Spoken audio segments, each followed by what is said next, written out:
आणि यानंतर बघूयात एबीपी माझानं केलेल्या खड्ड्यांचा पंचनामा। सोमवार आणि मंगळवारी मुंबईमध्ये धो-धो पाऊस बरसला। अक्षरशः गुडघाभर इतकं पाणी मुंबईमधल्या अनेक भागामध्ये साचलं आणि याच पाण्यामधून वाट काढत मुंबईकरांनी प्रवास केला। आता हा प्रवास संपताच मुंबईकरांचा पाण्याच्या नंतर खड्ड्यांमधून प्रवास सुरू झालाय। मुंबईकरांचा हा खड्ड्यातला प्रवास नेमका कसा सुरू आहे आणि किती त्रासामधून मुंबईकरांना सामोरं जावं लागतंय याचा आढावा घेतलाय आमच्या प्रतिनिधींनी।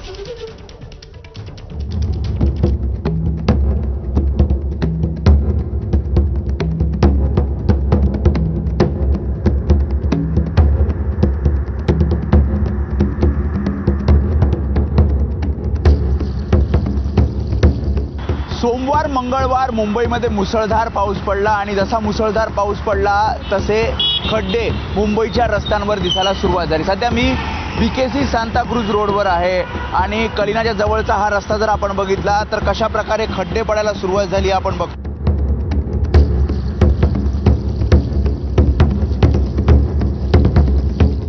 सगळीकडे खड्डेच खड्डे आपल्याला पाहायला मिळत आहेत आणि खरं तर हा सगळा रस्ता बीकेसी कडे जातो, जे बीकेसी जिथे सगळे महत्त्वाचे ऑफिसेस आहेत। अनेक जण म्हणजे हजारोच्या संख्येनं वाहनं या रस्त्याहून ये जा करत असतात। मात्र सध्याची स्थिती आपण बघतो या खड्ड्याची तर पूर्णपणे चाळण झालेली आपल्याला पाहायला मिळते। पुढे हा रस्ता कुर्ल्याकडे जातो, तिकडे मुंबई विद्यापीठाकडे हा रस्ता जातो आणि या रस्त्याची अवस्था आपण या पावसानंतर आपण बघतोय। कारण जसा पाऊस आला तसं जी काही खडी टाकली होती किंवा जे काही खड्डे पडल्यानंतर जे काही डागडुजी या सगळ्या रस्त्याची केली होती ते सगळं वाहून गेलं आणि पुन्हा एकदा खड्डे दिसायला रस्त्यावर सुरुवात झालेली आहे। त्यामुळे मुंबई महापालिकेकडे एका दिवसात 400-450च्या दरम्यान तक्रारी या खड्ड्यांच्या प्राप्त झाल्या आहेत।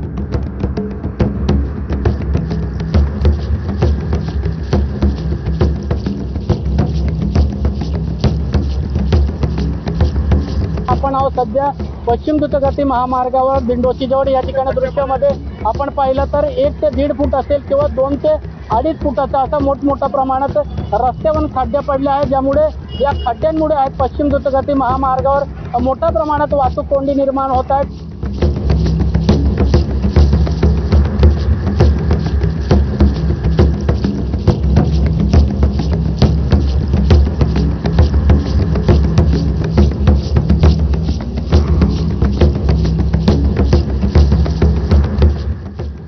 पुणे शहरात सलग 2 दिवस झालेल्या पावसानंतर रस्त्यांची काय अवस्था आहे हे मी तुम्हाला दाखवतोय। आता मी पुणे शहराच्या मध्यवर्ती भागात शिवाजीनगर परिसरात आहे।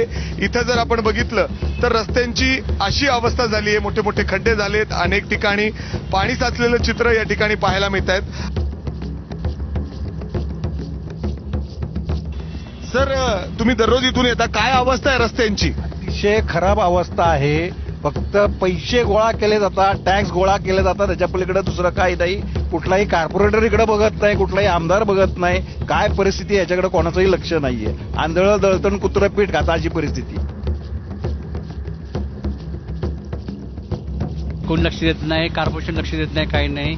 मेट्रोचं काम चालू आहे इथं, आता कोणी मेट्रोचं लक्ष देत नाहीये। हे गाड्या पार करतात, रस्त्या गाड्या कशा पार करतात, त्यामुळे रस्त्यावर खड्डे आहेत, बरेच खड्डे आहेत, पाणी आता तर आज पाऊस नाहीये। आता मी रस्ता दाखवतो तुम्हाला, अर्थात संपूर्ण खडी बाहेर आलेली आहे, अशी ही अवस्था आहे। आता जे डांबर कुठे आहे असा प्रश्न या ठिकाणी पडतो। मोठे मोठे खड्डे पडलेले आहेत, पाणी साचलेलं आहे। नक्की पुणे शहराला स्मार्ट सिटी म्हणायचं का? कारण दरवर्षी कोट्यवधी रुपये पुणे शहरातील या रस्त्यांवर या ठिकाणी खर्च केले जातात।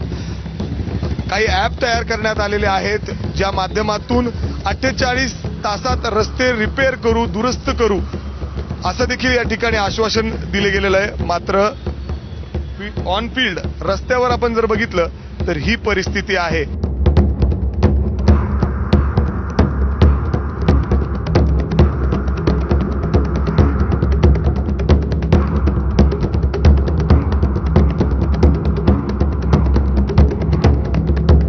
मुंबईमधल्या अनेक रस्त्यांवरती मोठे खड्डे पडले आहेत। सध्या आपण लालबागच्या रस्त्यावरती आहोत। हा ब्रिज आहे लालबागचा आणि यावरती देखील आता मोठे खड्डे पडले आहेत। यामुळे कुठेतरी नागरिकांना त्रास होताना आपण बघू शकतो। याच रस्त्यावरून दुचाकी वाहनं असतील, 4 चाकी वाहनं असतील, ट्रक असतील, त्याचबरोबर बस असतील, ह्या या रस्त्यावरून जातात. त्यामुळे कुठेतरी नागरिकांना आता या खड्ड्यांमुळे धोका पत्करायला लागतोय. कुठेतरी ॲक्सिडेंट होण्याचे देखील चान्सेस हे वाढले आहेत. त्यामुळे लवकरात लवकर आता हे खड्डे कधी महानगरपालिका बुजवतंय हे बघणं अत्यंत महत्त्वाचं राहील.